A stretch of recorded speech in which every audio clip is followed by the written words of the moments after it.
With St. Kitts and Nevis just days away from its first cruise ship since the COVID-19 pandemic halted all cruise sailings in 2020, the issue of safety and cruise activities still remain a significant issue for Eastern Caribbean destinations. In a recent directive from the United States Center for Disease Control, the CDC, people who are not vaccinated must avoid travel on cruise ships. According to the CDC, the environment of cruising allows for the rapid spread of COVID-19, and non-vaccinated people are more likely to get COVID-19 and are at high risk of becoming severely ill on board. Nevertheless, the CDC noted that should non-vaccinated people wish to cruise, then they are required to obtain negative COVID-19 tests between 3 and 5 days before boarding a cruise ship. One of the major cruise lines, Royal Caribbean International, warns potential cruisers that should the presence of COVID-19 reach to a certain level, the company also indicated that passengers' onward travel after disembarking the ship, including their return to home, may be restricted or delayed.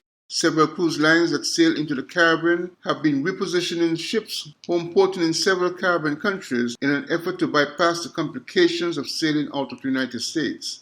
That means, however, that some of the protocols against COVID-19 could be reflected differently depending from which port a ship sails from.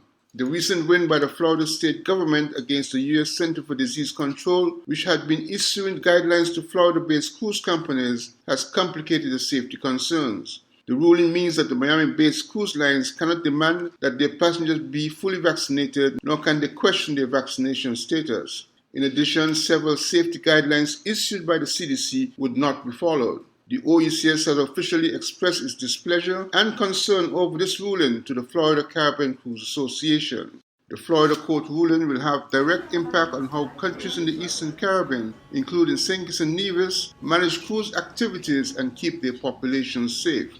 In just a few days, St. Kitts and Nevis will begin accepting vaccinated passengers on cruise ships, with land-based activities being undertaken in tour bubbles, as a cautious approach is undertaken during the summer period.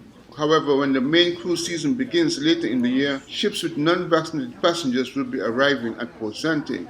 It is understood that the Ministry of Tourism and other government authorities are currently examining protocols, procedures, and permitted activities for the upcoming cruise season.